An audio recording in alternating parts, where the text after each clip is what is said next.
Hello students, आज हम करने जा रहे हैं रियल नंबर। रियल नंबर का बिल्कुल बेसिक चीज़, ठीक है। रियल नंबर सिर्फ 10th में नहीं, 8, 9, 10 तीनों में, बल्कि और कई क्लासेस में भी इंपॉर्टेंट है। और रियल नंबर्स क्या होते हैं ये करने जा रहे हैं, आपको पता होगा, लेकिन आज हम थोड़ी सी बेसिक चीज़ें उसकी समझेंगे, ठीक है। तो रियल नंबर्स देखो, सबसे पहले जो नंबर्स आए, ठीक है, वन में, मतलब आप भी जब काउंटिंग स्टार्ट करते हो तो वन से स्टार्ट करते हैं। तो सबसे पहले जो नंबर आते हैं वो होते हैं 1, 2, 3, 4, 5, 9। ये जो होते हैं ये होते हैं नेचुरल नंबर्स, ठीक है। अब 9 के आगे जब काउंटिंग बढ़ाने की जरूरत आई तो क्या आया, तो आया एक जीरो, यानी कि अंडा, ठीक है। तो ये जीरो जब आया तो जो नंबर्स है, क्योंकि 9 के आगे नंबर्स नहीं जा रहे थे तो नंबर्स कंप्लीट हो गए, यानी कि पूर्ण हो गए। तो उन्हें पूर्ण संख्याएं यानी कि होल नंबर्स कहा गया। 0, 1, 2, 3, 4 आगे जितने भी नंबर्स होते हैं तो वो हो गए होल नंबर्स, ठीक है। इसके बाद आए कुछ नेगेटिव नंबर्स। क्यों आए? क्योंकि क्या है कि जब हम किसी से कुछ लेते हैं तो उसे पॉजिटिव रूप में दर्शाते हैं, लेकिन अगर हमें कुछ देना है, कम है हमारे पास, तो उसे कैसे दर्शाए? तो उसे दर्शाने के लिए नेगेटिव चीजें आई, नेगेटिव नंबर्स आए, यानी कि -5, -4, -3, -2, -1, 0, 1, 2। आपने ये देखा, ये उल्टे चलते हैं, बैकवर्ड काउंटिंग चल रही है। यहाँ तुम 1, 2, 3, 4 आगे की तरफ जा रहे हैं, यहाँ बैकवर्ड चल रही है, क्योंकि माइनस का जो नंबर है, अगर हम -5 की बात करें तो वो छोटा होगा -4 से, इवन वो छोटा होगा -1 से भी। इवन सारे जो नेगेटिव नंबर है वो छोटे होते हैं 0 से भी। क्यों? क्योंकि मान लो आपके पास अभी 500 रुपए हैं, ठीक है, तो ये आपके पास पॉजिटिव 500 रुपये। आपके फ्रेंड का बर्थडे आया, उसमें आपने 500 रुपये का गिफ्ट दे दिया। अब आपके पास बचे 0 रुपीज। क्या बचे? 0 रुपीज। जैसे ही नेक्स्ट मंथ आया, मम्मी ने 2000 की आपको पॉकेट मनी दी, तो आपके पास कितने रुपीज हो गए? प्लस के 2000 हो गए। क्लियर? अब दूसरी सिचुएशन लेते हैं। मान लो आपके पास है 200 रुपीज, ठीक है। अब आपके फ्रेंड का बर्थडे आया, आपने लिया 500 का गिफ्ट। अब ये 500 रुपीज जब आपने पूरे करने के लिए 300 रुपए का जो है आपने उधार लिया, लोन लिया अपने फ्रेंड से, ठीक है। तो ये 300 रुपए आपके पास माइनस हो गए, क्योंकि आपके पास अब 0 रुपीज नहीं है, आपको और देने हैं किसी को 300। अब जैसे ही आपके पास 2000 रुपीज आएंगे तो सबसे पहले इन 300 को वापस करोगे और आपके पास बचेंगे 1700 रुपए। तो वो तो 300 माइनस के थे, उसकी वजह से आपके पास जो मनी है उसकी वैल्यू कम हो गई हुई। और यही अगर 300 ना हो गए, 5 के 500 ही आप अपने फ्रेंड से ले लेते, तो यहाँ पे आपके पास 1500 रुपीज बचते, यानी कि जितनी बड़ी वैल्यू आपके पास नेगेटिव में होती, आपके पास जो पैसे हैं वो उतने ही कम हो जाते।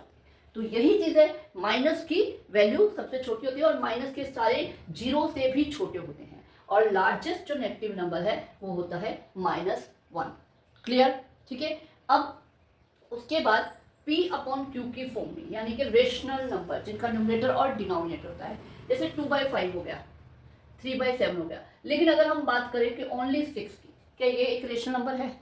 Yes, this is a rational number, क्योंकि इसके अपॉन में क्या है? 1। न्यूमरेटर भी है, डिनोमिनेटर भी है, ठीक है। तो ये एक रेशनल नंबर है। अगर हम -8 की बात करें तो ये भी एक रेशनल नंबर है, क्योंकि इसके अपॉन भी 1 है। तो इसका मतलब सारे जो इंटीजर है वो रेशनल नंबर में आते हैं, लेकिन कुछ ऐसे नंबर जिनका डिनोमिनेटर एक्सेप्ट 1 है वो सिर्फ रेशनल नंबर है, ठीक है। अब रेशनल नंबर में कुछ डेसिमल एक्सप्रेशंस को भी हम रेशनल नंबर, जैसे कि 0.132 ये है, इसका हम क्या करेंगे? डेसिमल हटाएंगे, अपॉन में 1000 लगाएंगे, इसको थोड़ा कट करेंगे, ये बन जाएगा रेशनल नंबर। सॉरी, टर्मिनेट जो नंबर होते हैं ये रेशनल नंबर होते हैं। इसके अलावा नॉन टर्मिनेट रिपीटिंग नंबर, मतलब जिनका रिमाइंडर 0 नहीं बनता, फॉर एग्जाम्पल 1, फॉर एग्जाम्पल अगर हम कहें 0.3333 चलता जा रहा है, ठीक है, तो ये क्या हो गया? रिपीट हो रहा है, खत्म नहीं हो रहा। तो ये भी एक रेशनल नंबर है, इसे हम रेशनल नंबर में कन्वर्ट कर सकते हैं। यहाँ पे मैंने दिया है 1.23 का बार, ये जो नंबर होता है ये भी एक रेशनल नंबर होता है, ठीक है। अब ये तो है नॉन टर्मिनेट रिपीटिंग। अगर कोई टर्मिनेट भी नहीं हो रहा और रिपीट भी नहीं हो रहा तो वो क्या होगा? ठीक है, क्योंकि वो एक रेशनल नंबर नहीं होगा। अब वो रेशनल नंबर नहीं होगा तो क्या होगा?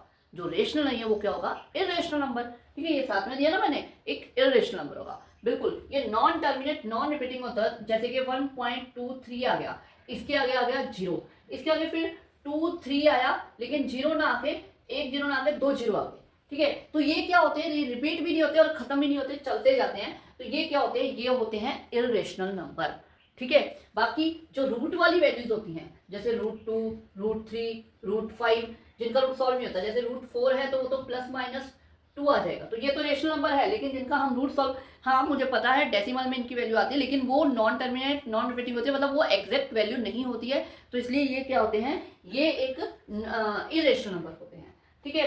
एक्सेप्ट दिस एक पाई और होता है जो कि इरेशनल नंबर होता है। अब बोलोगे मैम पाई की वैल्यू तो हमें पता है, पाई की वैल्यू तो 22/7 होती है, जो कि एक रेशनल नंबर है।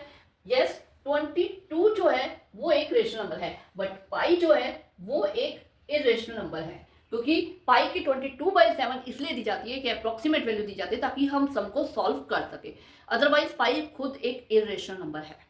ओके, ठीक है। और रेशनल और इरेशनल को मिला के बनते हैं रियल नंबर्स, ठीक है। यहाँ पे मैंने ये बैलून इस तरह से क्यों बनाए हैं, सारे जो नेचुरल नंबर है 1 2 से लेकर जितने भी हैं वो सारे के सारे होल नंबर्स में आते हैं, एक जीरो और ऐड हो जाता है, बाकी सारे नेचुरल नंबर होल नंबर्स मिल जाते हैं। देन जीरो जो है वो होल नंबर है, वो नेचुरल नंबर नहीं है।